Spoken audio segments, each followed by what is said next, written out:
कल के सत्संग में, रात्रि के सत्संग में आप जी ने सुना कि एक बहन जिसका नाम चंद्र प्रभा था, पुण्यात्माओं कल गलती से ये दास चंद्र प्रभा की स्थान पर शशि प्रभा बोल गया, वो चित से उतर गई थी उनका नाम जो है बहन बेटी का, क्योंकि उस आत्मा के कई जन्म हो चुके हैं और कभी वो एक जन्म में शशि प्रभा भी रही है। जैसे कबीर परमात्मा ने कभी विष्णु जी की महिमा गाते हुए तो साथ में कृष्ण भी बोल दिया है, क्योंकि कृष्ण भी विष्णु ही था। तो वैसे उस समय जो उसकी शरीर था, परमात्मा के समय जो वार्ता हुई थी, उसका नाम चंद्र प्रभा था। उस बहन ब्राह्मणी का जो विधवा थी, उसकी एक पुत्री थी और वो परमात्मा से उपदेश भी प्राप्त कर चुकी थी। दास आपको बार बार यही समझाने की चेष्टा कर रहा है कि जिस समय परमेश्वर स्वयं आए थे, उस समय अशिक्षित जनता थी, अशिक्षित श्रद्धालु थे और अक्षर ज्ञान प्राप्त केवल एक ही वर्ग किया करता था, जिसे ब्राह्मण कहते थे। यही कारण रहा था कि वो बहन कितनी श्रद्धालु थी, प्रभु को चाहने वाली थी, परंतु उसका जो उद्देश्य था वो बिल्कुल गलत था।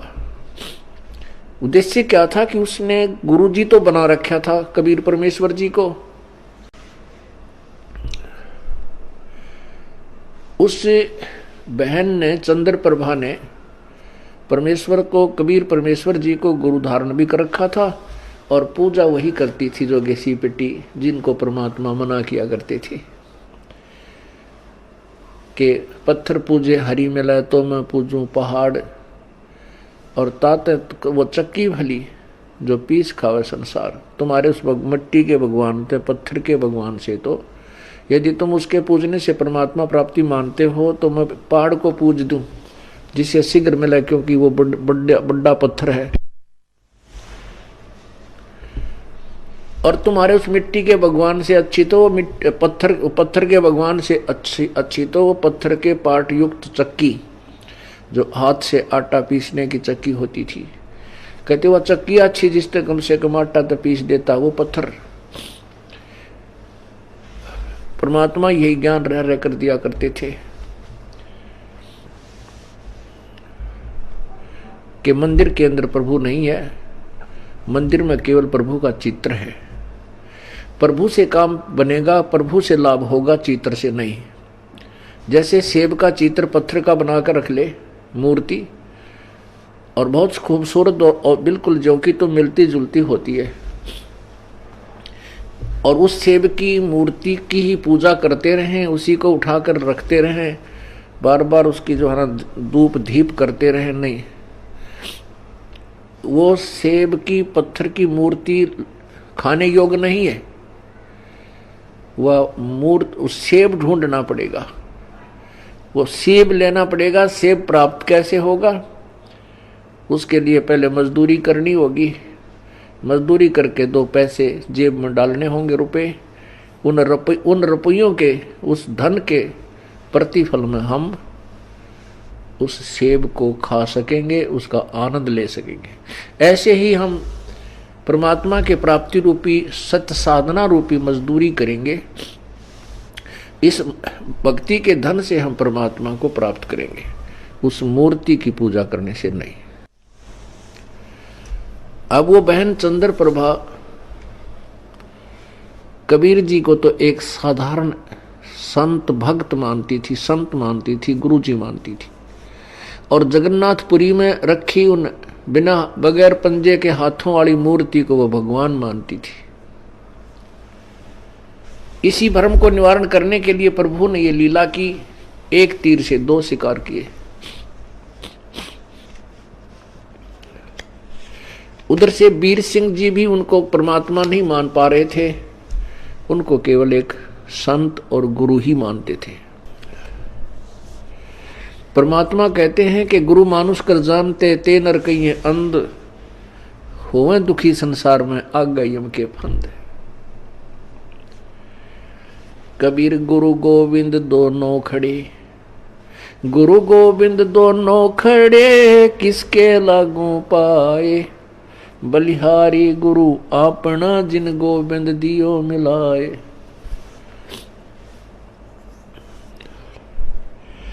कबीर हरि के रूठता, गुरु की शरण में जावे, कहें कबीर गुरु रूठ गए तो हरि ना होत सहाय। पुण्यात्मा, हमने गुरु जी को परमात्मा मानना पड़ेगा। उस समय तो परमात्मा स्वयं आए थे, लेकिन वो भूमिका गुरु की ही कर रहे थे, एक संत की कर रहे थे। और उस समय परमात्मा स्वयं आए हुए थे तो भी ज्ञानहीन व्यक्ति, श्रद्धालु, अनुयायी, तो भी उनको एक सिंपल मैन मानते थे, एक भक्त गुरु संत ही मानते थे। क्योंकि ऐसे शिक्षित व्यक्ति जो होते हैं वो ज्ञान के तह तक नहीं पहुंच पाते। कितनी बार समझा लिया प्रभु ने, लेकिन एक वो अक्षर ज्ञान युक्त अज्ञानी संस्कृत भाषा बोलकर और उस भोली आत्माओं को गुमराह कर देता था कि तुम्हारा गुरु तो अशिक्षित है, उसको अक्षर ज्ञान है ही नहीं, वो वेदों और गीता के बारे में जानता ही नहीं, वो तो कोई बकवाद घड़ता है, झूठ बोलता है। तो हम वो अनुयायी जो प्रभु के थे वो विचलित हो जाते थे और वो मान लेते थे उस अज्ञानी अक्षर ज्ञान युक्त प्राणी की इन बातों को कि सचमुच हमारे गुरु जी तो अशिक्षित हैं, इसलिए ये वेदों और गीता को तो नहीं जान सकते। और वेदों और गीता जी के बारे में तो ब्राह्मण लोग ही सही बताते हैं, पुराणों के विषय में यही सही जानते हैं, क्योंकि सभी पुराण, सभी पवित्र सदग्रंथ, पवित्र गीता जी, पवित्र चारों वेद, पवित्र पुराण सभी संस्कृत लैंग्वेज के अंदर लिपिबद्ध है। इस बात का वो नाजायज फायदा उठाएगी। परमात्मा ने इसलिए ये समय सेलेक्ट किया, ये टाइम सेलेक्ट किया कि पिछली पीढ़ी के अंदर शिक्षित होगा सारा समाज, उस समय ये मेरे को पहचान पाएंगे मेरे बच्चे, और इन काल के दूतों को ये धिक्कार देंगे, ठुकरा देंगे, छोड़ देंगे, त्याग देंगे। गुरु मानुष कर जानते ते नर कहिए अंध, ओए दुखी संसार में आगे यम के फंद। पुण्यात्मा, अज्ञान की इतनी गहरी छाप हमारे ऊपर हो चुकी है कि हम परमात्मा की परिभाषा से अपरिचित हैं। हम परमात्मा को निराकार मानते हैं। ये अज्ञानी संत, ऋषि, महर्षि और गुरुजन परमात्मा को निराकार बताते रहे, जबकि हमारे सब सदग्रंथ और जिन महापुरुषों ने परमात्मा के दर्शन हुए, उन्होंने अपनी अमृतवाणी में परमात्मा को साकार बताया है और मनुष्य सदृश बताया है, मनुष्य जैसा। लेकिन उनके शरीर के मटेरियल में और हमारे शरीर के मटेरियल में बहुत अंतर है। परमेश्वर का शरीर तेज पुंज का है, उनके शरीर की शोभा बहुत ही अधिक है। करोड़ सूर्य और करोड़ चंद्रमा की मिली जुली रोशनी भी उनके एक रोमकूप की रोशनी से फीकी है। वो साकार हैं और मनुष्य सदृश हैं। परमात्मा के उस स्वरूप को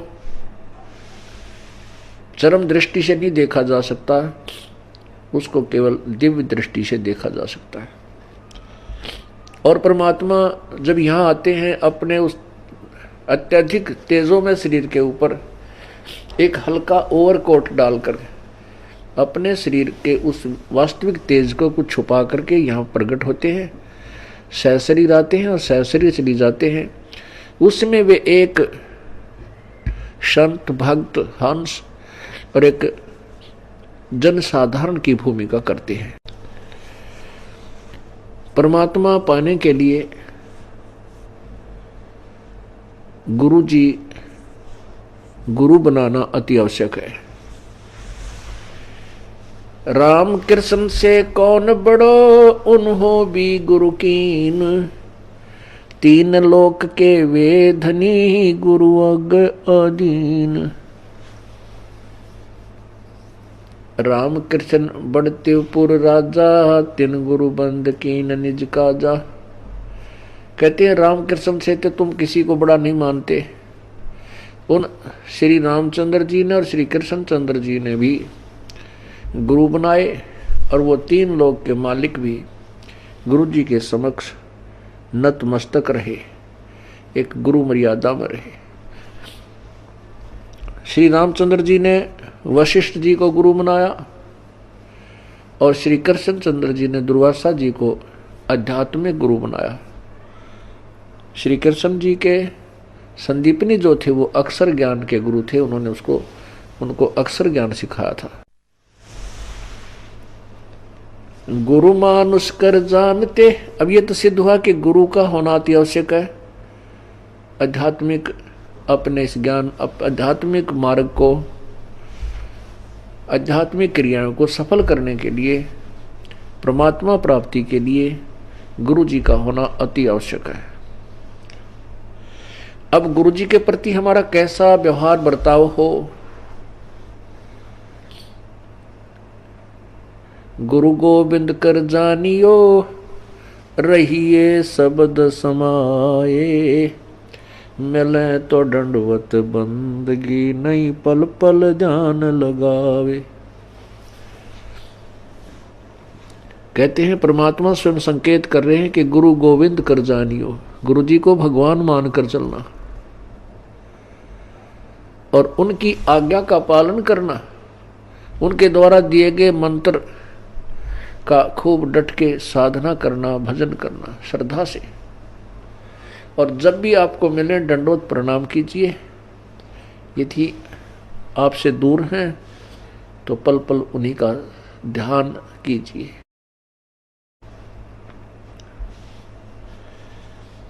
परमात्मा को पाने के लिए हमने वो प्रत्येक प्रयत्न करना पड़ेगा जो प्रभु पाने में सहयोगी है।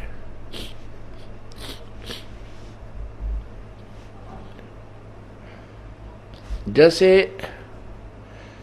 ये दास है, उसमें तो परमात्मा स्वयं आए थे, अब ये दास बेच दिया अपना। ये दास भगवान नहीं है, लेकिन परमात्मा के नियम अनुसार आप जी ने इस दास को भगवान के तुल्य मानना होगा। आपने परमात्मा मानना होगा। फॉर एग्जाम्पल, जैसे एक मैथमेटिक्स का, गणित का एक प्रश्न होता है ऋण का, उसके अंदर मूलधन ज्ञात करना होता है। मूलधन ज्ञात करना होता है, उसमें सपोज करना होता है, उसमें मानना होता है, मान लीजिए मूलधन 100 रुपये। वो जो मूलधन हमने ज्ञात करना होता है वो तो लाखों और करोड़ों में होता है, लेकिन 100 रुपये मूलधन मानकर फिर दर निकाली जाती है। उस दर को मल्टीप्लाई करके फिर वो वास्तविक मूलधन निकाला जाता है। जब तक 100 रुपये मूलधन नहीं मानेंगे तब तक वो वास्तविक मूलधन आपको प्राप्त नहीं हो सकता, आपका प्रश्न हल नहीं हो सकता और आपको 0 नंबर मिलेंगे। इसी प्रकार ये भक्ति, आध्यात्मिक परमात्मा प्राप्ति रूपी जो प्रश्न है, ये इक्वेशन है, ये क्वेश्चन है, इसको हल करने के लिए, इसको सोल्व करने के लिए आपने इस दास को भगवान मानना पड़ेगा। तब आपकी आध्यात्मिक क्रियाएं सफल होंगी। जैसे आप यहां से जाओगे, आपने परमात्मा देखा नहीं है, आपने इस दास को देखा है, वो परमेश्वर इस दास का रूप धारण करके आपके समक्ष वहां खड़ा होगा। अब जैसा जिसका व्यवहार इस दास के प्रति यहां है वो वैसा ही करेगा। जैसा आपका इस दास के प्रति आपके मन में दोष या श्रद्धा है वो ज्यों की त्यों वहां होगी। जब आपकी वहां एक बार फिर जो है पछोड़ लाओगा परमात्मा, आपके पास भक्ति धन भी है, आपके अंदर गुरु जी के प्रति वह श्रद्धा नहीं है जितनी भगवान के प्रति होनी चाहिए, तो भी आप वहां से रिजेक्टेड हो जाओगे तिरकुटी के ऊपर। पुण्यात्माओं, ये आपको रिहर्सल कराई जा रही है आपसे, और आपने इस रिहर्सल में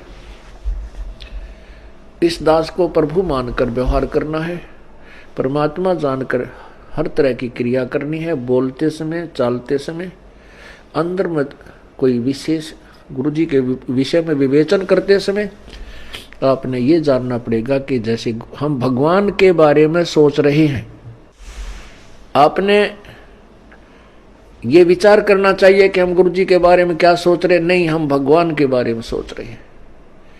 यदि इस दास में कोई दोष देख रहे हो तो आप परमात्मा में दोष देख रहे हो, या तो फिर त्याग जाइए, यहां से चले जाइए। आपको ऐसे गुरु की आवश्यकता नहीं जिसमें आप दोष निकाल रहे हो।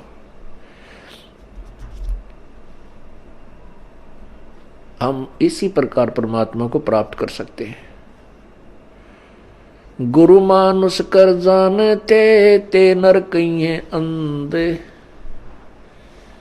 ओवे दुखी संसार में आग काल के फंद।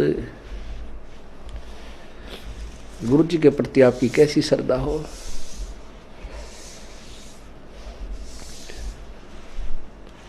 जैसे वो बहन चंद्र प्रभा परमात्मा गुरु जी को भी गुरु भी धारण कर रखा था, और जगन्नाथ जो पुरी वाला भगवान है, जो मिट्टी का माधो, उसको भगवान मान रही, और वो वास्तविक परमात्मा उनके पास रहे, उनसे बात करे, उनको ज्ञान समझा, उसको सुख दे, वो भगवान नहीं। फिर भी श्रद्धा वही थी उस नालायक की। तब परमात्मा ने उसके उस भ्रम को निवारण करने के लिए एक तीर में दो शिकार किए थे। उधर से वीर सिंह बघेल, काशी नरेश भी उनको केवल एक सिंपल मैन और एक संत मान रहे थे। जब वही धोती जो वो बहन चंद्र प्रभा वहां लेकर गई थी जगन्नाथ के मंदिर में, और जगन्नाथ के मंदिर में चढ़ा दी थी श्रद्धा से, और वहां से उठकर वह बाहर परिसर में आकर गिरी थी, आंगन में गिरी, और आकाशवाणी हुई थी कि जगन्नाथ तो बनारस में बैठा है, वो कबीर नाम जुलाहा कबीर रूप में वहां विराजमान है, और तू नालायक यहां आ गई। ये धोती उसने आपसे मंगाई थी, आपसे आपने वहां से डानी थी। तब चंद्र प्रभा की आंखें खुली को हुई, ये तो भगवान थे। जब चंद्र प्रभा और सैनिकों ने आकर के दृढ़ विश्वास दिलाया तो वीर सिंह बघेल के मन में भी यह बात सेट होगी, कोई ये तो परमात्मा है। जब उनके हृदय में ये बात समाई कि तो प्रभु हैं, तब उनको पुनरुपदेश दिया प्रभु ने। वीर सिंह से कहा कि नाम ले दोबारा, कित का सार नाम के चक्कर में पड़ रहा है। पहले अपने हृदय ने साफ कर और फिर डट कर भजन करो, ताकि तुम परमात्मा पाने योग्य हो सको।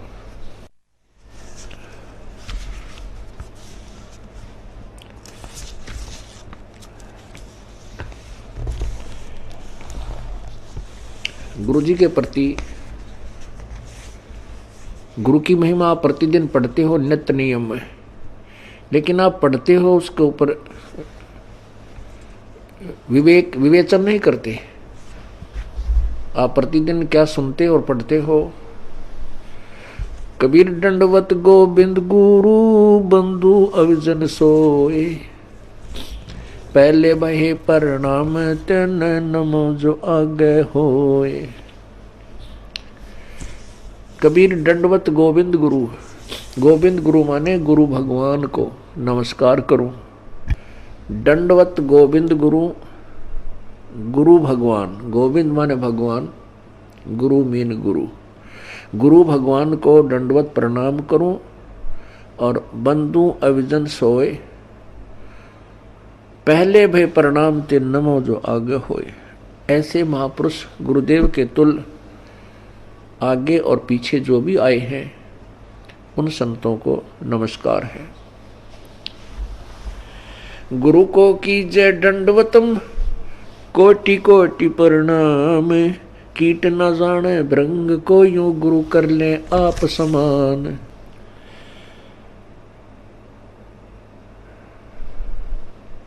गुरु गोविंद कर जानियो, रहियो शब्द समाए, मिले तो दंडवत बंदगी, नहीं पल पल ध्यान लगावे। अपने गुरुदेव के प्रति परमात्मा तुल श्रद्धा बनाओगे तभी आप परमात्मा के चरणों में परमात्मा को प्राप्त कर सकोगे।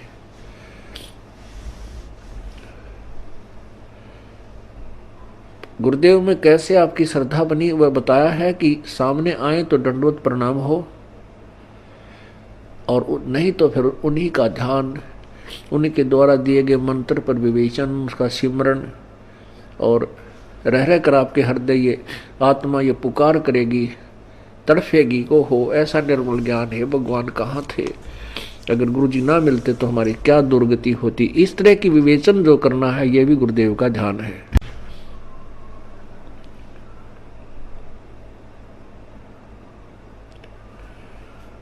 अब क्या विचार करना हमने, सतगुरु के उपदेश का लाया एक विचार, जय सतगुरु मिलते नहीं जाते नरक द्वार। सतगुरु का अर्थ होता है तत्वदर्शी संत, यथार्थ ज्ञान प्रकाशक। जो सच्चा ज्ञान देने वाला है वो सतगुरु होता है। सतगुरु के उपदेश का लाया एक विचार, जय सतगुरु मिलते नहीं जाते नरक द्वार।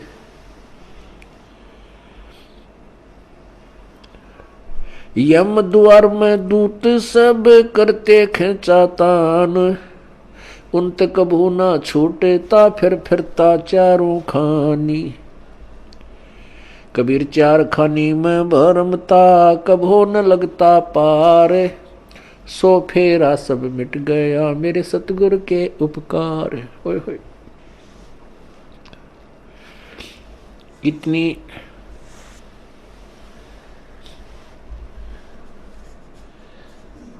हृदय विदारक वाणी परमेश्वर ने बोली है कि सतगुरु माने पूरे संत से और प्रॉपर वे ऑफ वर्शिप, यथार्थ परमात्मा की भक्ति हमें प्राप्त हुई तो हमारा कितना दुख निवारण हुआ। यदि सतगुरु ना मिलते और नकली गुरुओं के साथ हम लगे रहते, लोक वेद के आधार पर भक्ति करते रहते, तो क्या होता कि हम नरक में डाले जाते। वहां पर यम के दूत हमें खूब सताते। कैसे सताते हैं यम के दूत? जैसे किसी को कोड लगा हुआ हो और उसको फिर ये किसी के जख्म हो गए हो, फुंसी हो जाए, उनमें मवाद हो, ये मक्खियां कितना परेशान किया करती हैं। ऐसे यम के दूत नरक के अंदर इन प्राणियों को परेशान करते हैं। इनके शरीर पर ऐसा उस पाप के कारण ऐसी व्यवस्था बन जाती है सूक्ष्म शरीर पर, और जिसमें यहां से लेकर के यम के दूत चलते हैं भक्तिहीन प्राणी को, और जो भक्ति कर रहा है लेकिन शास्त्र विरुद्ध कर रहा है उस प्राणी को, तो वहां नरक में डालने के लिए झुंड के झुंड को, पूरे समुदाय को लठ मार मार कर ले जाए।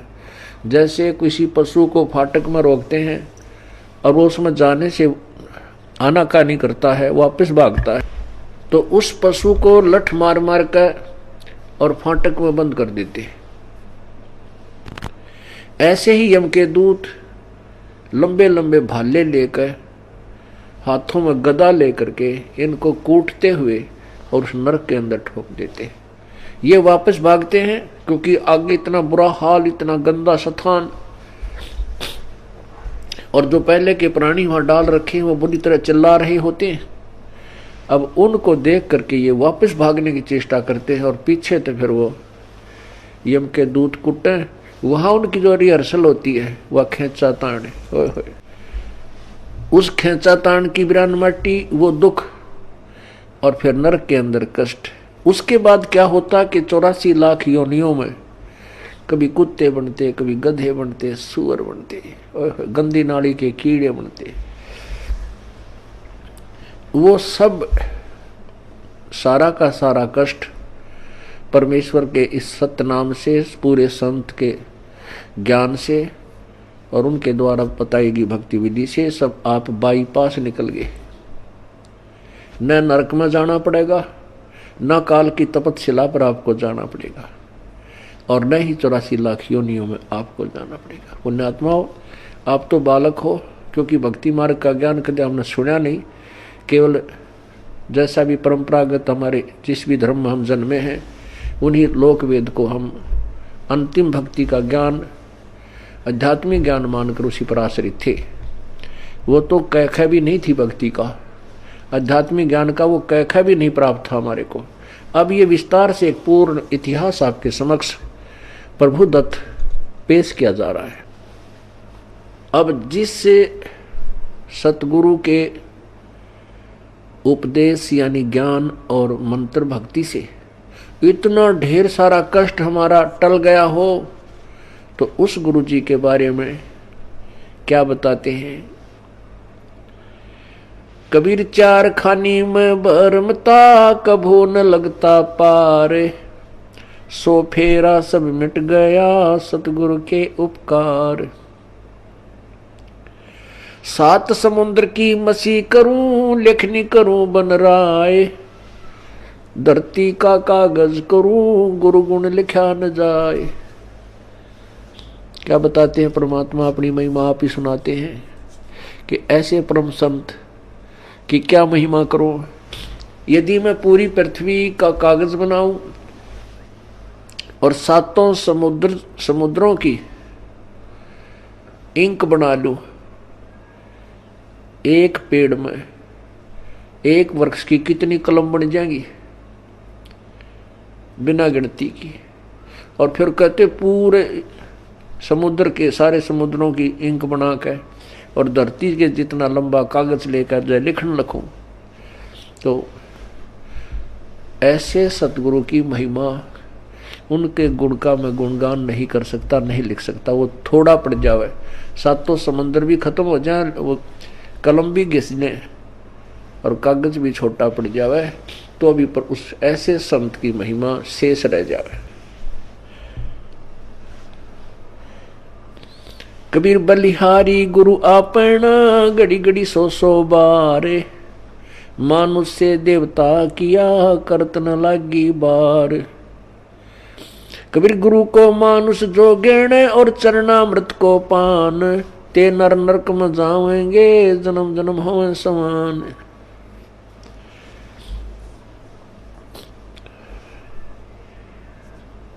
कहते हैं अपने सतगुरु के ऊपर मैं बलिहारी हूं, घड़ी घड़ी 100 बार उनके द्वारा दिए गए ये अनमोल ज्ञान रह रहकर उमंग के साथ याद किया जाता है, और ऐसे संत के प्रति एक विशेष श्रद्धा बनती चली जाती है।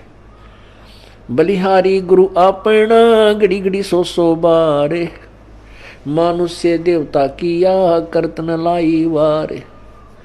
हम मनुष्य का शरीर अवश्य रखते थे, लेकिन कर्म मनुष्य के हमारे नहीं थे।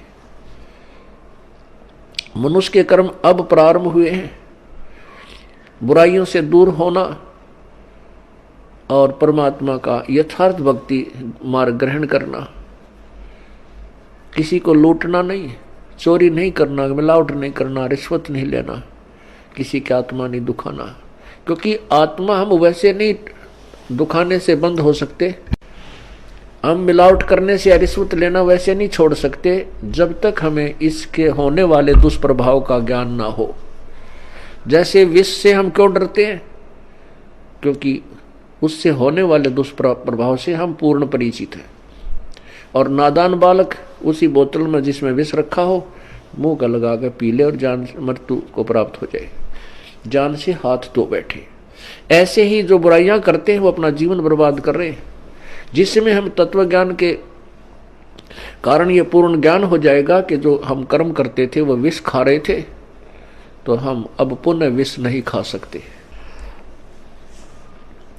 इसलिए परमात्मा अपनी महिमा भी बताते हैं कि गुरु मानुष से देवता किया और करत न लागी बार।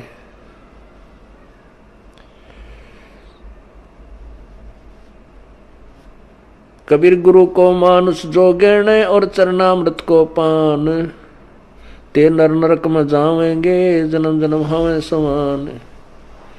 गुरु मानुष कर जानते ते नर कहिए अंध, ओवे दुखी संसार में आगे यम के फंद।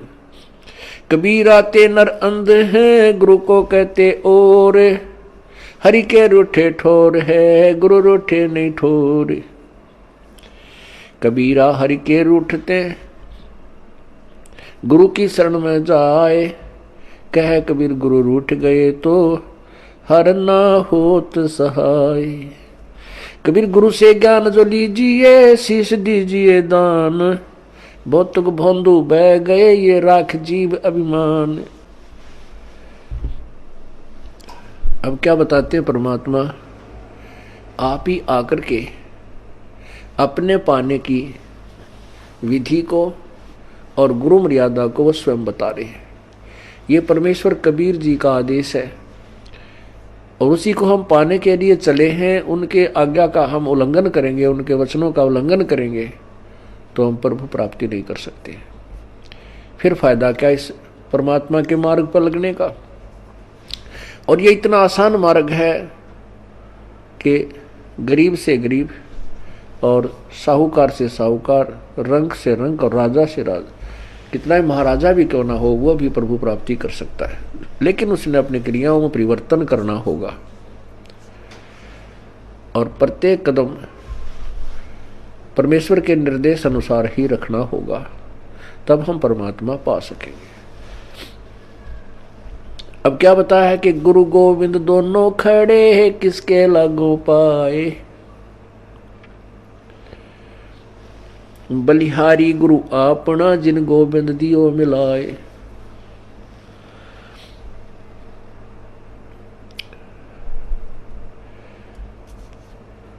कबीर गुरु के रूठ त्या हरि की, कबीर हरि के रूठ त्या गुरु की शरण में जावे, कहे कबीर गुरु रूठ गए तो हर ना होत सहाय। परमात्मा स्वयं ही बता रहे हैं कि एक तरफ गुरु जी खड़े हैं और दूसरे साथ में परमात्मा खड़े हैं, तो किसके हम चरण छुएं, किसका विशेष आदर करें, किसकी चाह प्रथम करें? आप ही उत्तर दे रहे हैं कि बलिहारी गुरु आपना जिन गोविंद दियो मिलाए। अब इस उदाहरण को आपको समझाया जाएगा कि जैसे एक मटके में गड्ढे में जल है, वो तो समझो भगवान है। एक तरफ हैंडपंप खड़ा है वर्किंग पोजीशन में, चालू हालत में। एक तरफ तो हैंडपंप यानी नल है, एक तरफ एक मटके में घड़े में जल है। तो उस मटके के जल को तो भगवान समझो और नलके को गुरु जी समझो। तो इन दोनों में से कहते मैं किसके चरण छूं अर्थात किसको महत्व दूं? आप ही उत्तर देते हैं कि बलिहारी गुरु आपना जिन गोविंद दियो मिलाए। मटके में 10 किलो 20 किलो पानी है, जल है, और उसने कोई वो गिर जाता है, टूट जाता है, खत्म हुआ, या पीने से भी वो समाप्त हो जाता है। यदि हैंडपंप ठीक है, वो खराब नहीं है, तो इसे ऐसे 1000 मटके भर देगा। कहने का भाव ये है कि यदि आपका राम कब रूठ गया, कबीर हरि जय रूठ जा, कबीर गुरु जय रूठ गया तो हर नहीं होत सहाय। और यदि कबीर हरि जय रूठ जा, गुरु की शरण में जावे, जिसमें आप जी के ऊपर, किसी व्यक्ति के ऊपर आपत्तियों का दौर शुरू हो जाता है, वो स्वयं कहने लग जाता है, भी मेरा राम रूठ गया, मेरा परमात्मा रूठ गया, मेरे थे हमारा भाग फूट गया, हमारा राम रूठ गया, तो उसके पुण्य समाप्त हो गए, पाप कर्मों से वो प्रभावित हो रहा है।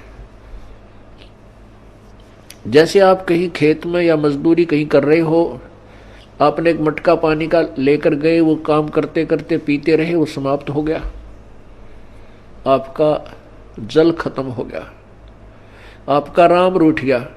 यदि जल और नहीं लाओगे तो प्यासे मर जाओगे। तो कहाँ जाते हैं? हैंडपंप या कुएं में। उस कुएं से या हैंडपंप से वो जल, वो मटका फिर भर लाते हैं, तो वो फिर से काम शुरू हो गया।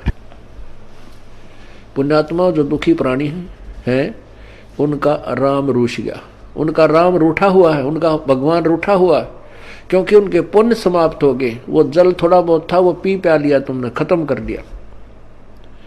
अब कहाँ जाएंगे उस जल को लेने के लिए? हैंडपंप पर। हैंडपंप से आप फिर मटका भर लाइए, मटका भर लाए, फिर जो अभाव, जल के अभाव से जो कष्ट था वो समाप्त हो गया, आपके प्राण बचे। ऐसे ही गुरुजी हैंडपंप है और जल भगवान है।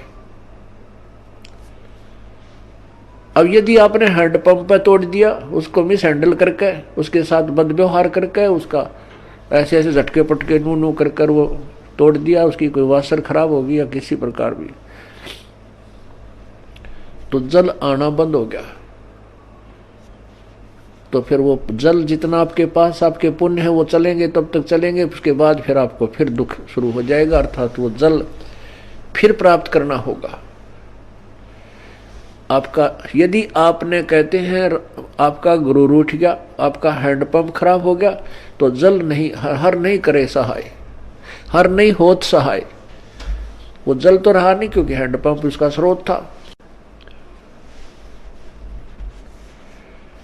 कबीर हरि के रूठते गुरु की शरण में जाए, कहें कबीर गुरु रूठेगे तो हर ना होत सहाय। परमात्मा आगे क्या बता रहे हैं? गुरु से ज्ञान जो लीजिए, शीश दीजिए दान। गुरु जी से आप उपदेश, नाम मंत्र ले रहे हो, तो अपना शीश समर्पण कर दीजिए। शीश सौंप देने का तात्पर्य है कि गुरु जी के प्रत्येक आज्ञा का पालन कीजिए। भौतक भोंदू बह गए भाई, राख जीव अभिमान। होय होय, भौतक भोंदू बह गए अपने मन में अभिमान बना के गुरु जी के समक्ष, तो वो जीव पार नहीं हो सकते।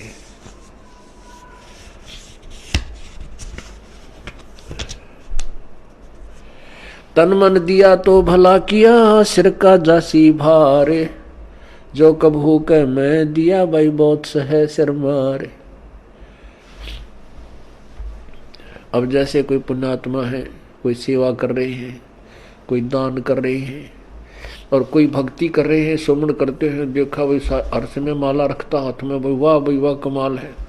पुण्यात्मा, ये वाह शब्द है ना, ये केवल परमात्मा के लिए ही हो सकता है, जीव के लिए नहीं होना चाहिए। जैसे वाहेगुरु, वाहेगुरु का शब्द नानक साहब जी ने परमात्मा के लिए बोला था। वाह का पात्र केवल एक ही है। यदि हम दूसरे की वाह करते हैं और उसको में वाह समा रही है, उसको वाह से वो फूलने लग गया है, उसका विनाश होना प्रारंभ हो चुका है उस श्रद्धालु का। यदि कोई दान करता है और उस दान का उसी को फल मिल रहा है, और दूसरे उसकी दान किए हुए दान को से उसी की प्रशंसा करते हैं, तो ज्ञानहीन प्राणी होता है, उस प्रशंसा का पात्र बनकर वो अभिमान करने लग जाता है, बट नेचुरल है। जिसको ज्ञान नहीं है अवश्य होगा। कोई सेवा अच्छी करता है, शारीरिक सेवा करता है दूसरे ने, के वाह भाई यू या बहन या भाई, ये तो भाई दिन रात इसने सेवा में अपना शरीर गाल रखे है, तो कुछ दिनों में उसके अंदर भी यह बीमारी होएगी और वो उसके नाश का कारण बनता है। कोई सेवा करता है तो अपने लिए कर रहा है, हम उसकी प्रशंसा करते हैं, उसके तरफ आकर्षित होते हैं, तो महाराज जैसा बुद्धू नहीं, वो भक्त नहीं है, उसको ज्ञान नहीं है। कहते हैं गुरु को तजय भजय जो आना, तापसुआ को फोकट ज्ञाना। क्योंकि हम जिसकी प्रशंसा कर रहे हैं हम उसके ऊपर आसक्त हैं, बाई हुक एंड क्रुक, तो हम परमात्मा से हटकर उसकी तरफ आकर्षित हुए हैं, तो यह भी कमजोरी है। परमात्मा के पाने में हमने सारी कमजोरी मिटानी होगी। एक बूढ़ा आदमी डॉक्टर जी के पास गया और बूढ़ा बुजुर्ग कति अस्थि पिंजर शेष था, पतल आड़ दिखे, नारी नारी अस्थि दिखे। अब डॉक्टर जी ने देख लिया भाई ये तो बीमारी क्या है कि कमजोर आदमी है, कति शारीरिक वीकनेस घनी है इसमें। तो बूढ़े आदमी ने, उस वृद्ध ने कहा डॉक्टर जी मैं कुछ देर चलता हूं ना मेरा दम फूलने लग जाता है, सांस चढ़ जाए। डॉक्टर बोला भाई महाराज बुजुर्ग कमजोरी है आपको, आपका शरीर कमजोर हो गया। फिर कहता है गुरु डॉक्टर जी मैं खड़ा होता हूँ चक्कर आवे हैं। डॉक्टर बोला बूढ़ा कमजोरी है। फिर बोला जी पिंडी बढ़के हैं, यानी पिंडलियों में दर्द हो जाता है। डॉक्टर बोला कमजोरी है। अब बूढ़े को गुस्सा आ गया,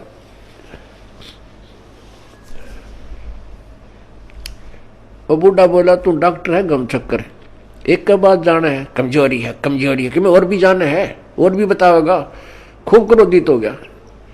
वो डॉक्टर बोला बूढ़े या भी कमजोरी है, क्योंकि कमजोर आदमी ने गुस्सा गणाया करे। तो पुण्यात्माओं ये हमारे अंदर जो कमजोरियां हैं ये हमने सारी हटानी पड़ेंगी, तब हम परमात्मा पा सकते हैं। ना तो ठीक है जिस आप कर रहे हो ऐसा फल मिल जाएगा, और आने वाले जन्मों में आप राजा बन सकते हो, देव बन सकते हो, महादेव बन सकते हो, ब्रह्मा विष्णु महेश बन सकते हो, क्योंकि आपके अंदर इतनी कमाई बन जाएगी। और उसके बाद फिर आप गधे बन सकते हो और कुत्ते बन सकते हो। तो हमने या जन्म मरण का दीर्घ रोगी कटवाना पड़ेगा। अब समय आ गया है, उसकी औषधि का जो है खोज होगी है। जैसे पहले टीबी की कोई इलाज नहीं था, इसलिए इसको अक्षय रोग कहते थे। अक्षय माने नाश करने वाला, खत्म कर दे। अब टीबी कोई विशेष रोग नहीं रहा अगर समय पर उपचार करा लिया जाए तो इसी प्रकार अब इस जन्म मृत्यु रूपी अक्षय रोग की अब औषधि प्राप्त होगी हमें। थी तो पहले ही, लेकिन इसकी खोज करने वाला नहीं था। अब परमात्मा ने मेरे बख्शिश दास के ऊपर अपनी वो अनमोल जड़ी सरजीवन बूटी दे दी, इस सार नाम रूपी, और वो उससे ये जन्म मरण रूपी दीर्घ रोग आपका कटेगा। तो उस औषधि उपचार में आपने जो परहेज रखने हैं वो आपके नियम हैं, इनका भी पालन आपको आजीवन करना होगा, तभी आप इस रोग से मुक्त हो पाओगे। अब जैसे हम एक दूसरे पर आसक्त होते हैं, जो बड़ा अच्छा पाठ पढ़ता है, इसकी बड़ी अच्छी प्यारी बोली है, अरे पाठ भगवान की वाणी है, परमात्मा ने वाणी लिखी है, और वही वाणी आपको पढ़ के सुना दे, और या कोई गा के सुना दे, मीठी आवाज में सुना दे, बाकी आवाज में सुना दे, उस पर अमल हो। अब जैसे कोई शराब पिए पड़ा था और दूसरा व्यक्ति जाके कहने लगा कि भाई तुम्हारा चोरी होगी। वो शराबी कहता है चोरी होगी? अच्छा चोरी होगी, फिर बता क्या हो गया? चोरी हो गया। अब वो कोई कहे, उस शराबी नो कहे तेरी आवाज अच्छी नहीं, कोई गाने वाला आवे उसको बुलाओ, और वो नौका क्योंकि वो शराबी होगा, फिर दूसरा शराबी कहता है आपका चोरी हो गई। वो चोर भी नौका, और जिसका चोरी हो रही वो नौका चोरी हो गई। अरे नालायक को। फिर वो नौका कहता हाँ ये बहुत बढ़िया बोल रहा है, इसकी आवाज बहुत प्यारी है, चोरी हो गई। और उसने नौका जाकर सिंपल वे में, भाई तुम्हारा घर में चोरी होगी और बहुत नुकसान हो गया है। यदि वो होश में है, शराब नहीं पी रखी, तुरंत कलेजा पकड़ेगा, अक भाई कितना नुकसान हो गया, तुरंत घर को चल पड़ेगा। यदि उसने भांग पी रखी है तो फिर नो कहेगा भाई इसकी आवाज बहुत अच्छी लगी, जो गा के सुना रहा चोरी हो गई। आप भी क्यों भांग के नशे में, अरे साहब वो मूर्ख जो उसने गा के सुना रहा चोरी हो गई। तो पुण्यात्मा आपको बार बार कहा रहा परमात्मा की वाणी है। क्या बताते हैं भगवान बार बार, इसने गा के कह दे चाहे वैसे कह दे, जो जिनकी भांग का नशा उतर गया वो तुरंत सचेत हो जाएंगे और उस मार्ग पर चल पड़ेंगे। क्या मन तू बस रे चल रे सुख के सागर, जहां शब्द सिंधु रत्नागर। अब चैत इसने नू गा के सुना दे, अर्थे सिंपल वे में कह दे, मन तू चल रे सुख के सागर, जहां शब्द सिंधु रत्नागर। कोट जन्म तेरे भरमत हो गए, कुछ ना हाथ लग्या रे, कुकर सुकर खरबा बोरे कौआ हंस उगारे। कोटि जन्म तू राजा की ना मिटी न मन की आशा, और भिक्षकों का धर धर घूमया, ये मिला ना निर्गुण रासा। इंद्र कुबेर ईश की पदवी ब्रह्मा वर्ण धर्मराया, विष्णुनाथ के लोक को जाके फिर भी उल्टा आया। असंग जन्म तन मरत्या हो गए, जीवित क्यों नाम रह रे, द्वादश मद मैल मठ बोरे बोर ना दे धरे रे। दोजक भस्त सभी ते देखे, राजपाट के रसिया, और तीन लोक से तरपत नाई, ये मन भोगी खसिया। सतगुरु मिले तो इच्छा मेटे, पदमल पदे समाना, चल हंसा उस लोक पठाऊं जो आद अमर स्थाना। चार मुक्ति जहां चंपी करती माया होरी दासी, दास गरीब अभय पद पर से मिले राम अविनाशी। अब इस वाणी ने चाहे तो कोई गा के सुना दो, और चाहे भाई इसने वैसे सिंपल वे में कह दे, जब तक हम इस अनमोल वचन को जो प्रभु दत्त है, परमात्मा का दिया हुआ है, इसको हृदय में धार कर इसके अनुसार नहीं करेंगे, तो ना तो इसके गान तो फायदा, ना इसके वैसे कहने सुनने तो फायदा। इससे लाभ होगा जब हम इसके परमात्मा की वाणी पर अमल करेंगे और तुरंत उसका अनुसरण करके अपना मोक्ष प्राप्त करने का तरीका ढूंढेंगे। तो जैसे हम किसी और पर किसी भी पॉइंट से आसक्त होते हैं तो हम कमजोरी में हैं और हम पार नहीं हो सकते हैं। क्या बताते हैं, गुरु से अधिक ना कोई ठहराई, मोक्ष पंथ नहीं गुरु बिन पाई। राम कृष्ण बढ़ती उपुर राजा, तिन गुरु बंद की निज काजा। गेही भक्ति सतगुरु की करही, आदि नाम निज हृदय धरही। गुरु चरणन में ध्यान लगावे, अंत कपट गुरु से ना लावे।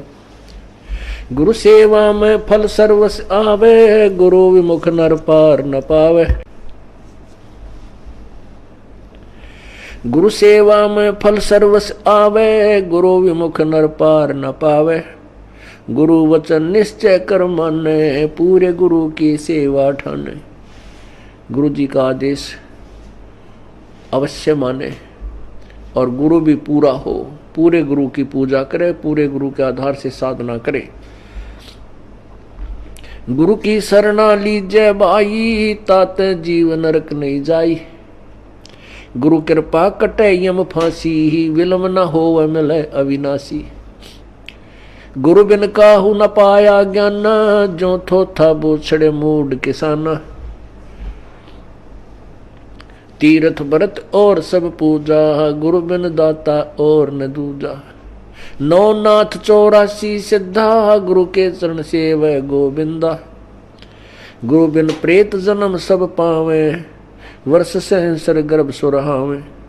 गुरु बिन दान पुण्य जो करही, मिथ्या होवे कबू ना फल ही। गुरु बिन भरम न छूटे भाई, ही कोट उपाय करो चतुराई। गुरु के मिले कटे दुख पापा, जन्म जन्म के मिटे संतापा। गुरु के चरण सदा चित दीजय, जीवन जन्म सफल कर लीजय। गुरु भगता मम आत्म होई, वाके हृदय रहूं समोई। अब भगवान क्या बताते हैं दूसरा तरीका, कि जो गुरु का भक्त है, मेरे उस संत का भक्त है, अनुयायी है, श्रद्धालु है, सच्चे दिल से साधना कर रहा है, प्रत्येक आज्ञा का पालन करता है, तो कहते हैं उस मेरे वाले मेरे भेजे गए हंस संत के का जो भक्त है वो मेरी आत्मा है, वो मेरा सच्चा यानी प्यारी आत्मा है, और उसके हृदय में मैं समाया रहता हूँ। आप जी के हृदय में जब तक परमात्मा है, कब तक है? जब तक आप इस दास को भगवान की दृष्टि में देखते हो, तब तक आपके हृदय में प्रभु है। और जब आपके मन में कोई दोष उत्पन्न होने लग जाता है तो काल प्रवेश कर जाता है, प्रभु हट जाता है। क्या कहते हैं भगवान? गुरु भक्ता मम आत्म होई, वाके हृदय रहूं समोई। गुरु का भक्त मेरी आत्मा हो है, और उसके हृदय में मैं समाया रहता हूं, अर्थात मेरी ही उपस्थिति बनी रहती है। और जब तक भगवान की उपस्थिति है तो आपकी श्रद्धा भगवान गुरुदेव के प्रति और भक्ति के प्रति एक पूरी निष्ठा बनी रहती है। जो ही आपके हृदय में कोई दोष आता है प्रभु गुरु जी के प्रति, चाहे किसी प्रकार से, चाहे प्रत्यक्ष या अप्रत्यक्ष, परमात्मा आपसे दूर हो जाता है। ऑटोमेटिक सिस्टम है। तो उसमें आपके विचारों में परिवर्तन, ये दास पहले आपको आज जो पुण्यात्मा, जब तक आपके हृदय में परमात्मा समाये हैं तब तक ये दास आपको क्या दिखता है ये तो आपको मालूम है, दास नहीं कहना चाहता। और जब आपके हृदय में काल समा जाएगा ये दास आपको दुष्ट दिखाई देगा। दास वही है, पहले भी वही था और बाद में भी वही है, और आगे भी ऐसा ही रहेगा। आपने अपना ही शीशा, जैसे हम दर्पण में मुंह देखते हैं, फेस देखते हैं शीशे में, अगर वो शीशा खराब है तीसरा बूंदा मुंह दिखाओगा, बांगा बांगा। कई बार ना कोई कार खड़ी हो और उसके पास से निकला तो अपना शरीर उस कार के शीशे में नो दिखा रहा, इतना बड़ा पेट सार ठगना सा नोट, ईसा बूंदा देखने भी जी ना करे। तो ऐसे ही जैसे कोई शीशा खराब है उसमें मुंह देखे सा बूंदा दिखे, कोई मोटा मोटा कति मर रहा टेढ़ा मेढ़ा, और बढ़िया दर्पण है तो जो का तू दिखाता है। तो पुण्यात्मा, जब तक आपका अंतःकरण हृदय रूपी मिरर बिल्कुल स्वच्छ है, साफ है, तो ये दास आपको कति भगवान दिखाई देगा। जब आपका अंतःकरण किसी दुष्ट ने या आपके अभिमान ने बर्बाद कर दिया तो ये दास आपको बूंदा दिखेगा। जैसे आपका फेस जैसा है वो तो आपका स्पष्ट दर्पण ही दिखा सकता है, यदि दर्पण ही खराब है तो आपके ही चेहरे में कितने दोष दिखा देगा। अब जैसे ये क्रोथा कांड हुआ, इसके पीछे बहुत ही भयंकर षड्यंत्र था। उन लोगों की पोल खुल गई जो धर्म की आड़ में दुनिया को भ्रमित किए बैठे थे, उनके ज्ञान की पोल खोल दी और वो कति चौड़ चपट हो गए। अब उनको भय हो गया कि तुम्हारे अनुयायी तुमसे भागेंगे और तुम्हारे पास कोई जवाब नहीं, दुनिया तुम्हें थूकेगी। तो उन्होंने ऐसे झूठ झाट बोल के राजा और प्रजा को भ्रमित करके इस दास के प्रति ना जाने के तूफान झूठ बोलती है। तो उन अज्ञानियों के द्वारा फेंके गए गंध से जिनका अंतःकरण रूपी दर्पण खराब हो गया, उनको ये दास बुरा लगने लगा, अनुयायियों को। और जिनके उनके द्वारा फेंके गए गंध का जिसके अंतःकरण रूपी दर्पण पर कोई असर नहीं हुआ, ये दास उनको जो का तो वही दिखाई दे रहा था। तो यहां परमात्मा हमें यही बताना चाहते हैं, गुरु भक्ता मम आत्म होई, वाके हृदय रहूं समोई। कि गुरु का जो भक्त है वो मेरी आत्मा है और उसके हृदय में मैं रहूंगा। और यदि किसी भी कारण से आपके हृदय में दोष आ जाता है तो प्रभु वहाँ से हट जाते हैं, और काल भगवान तो तैयार है, वो तो फिर तुरंत आकर के कुर्सी संभाल लेता।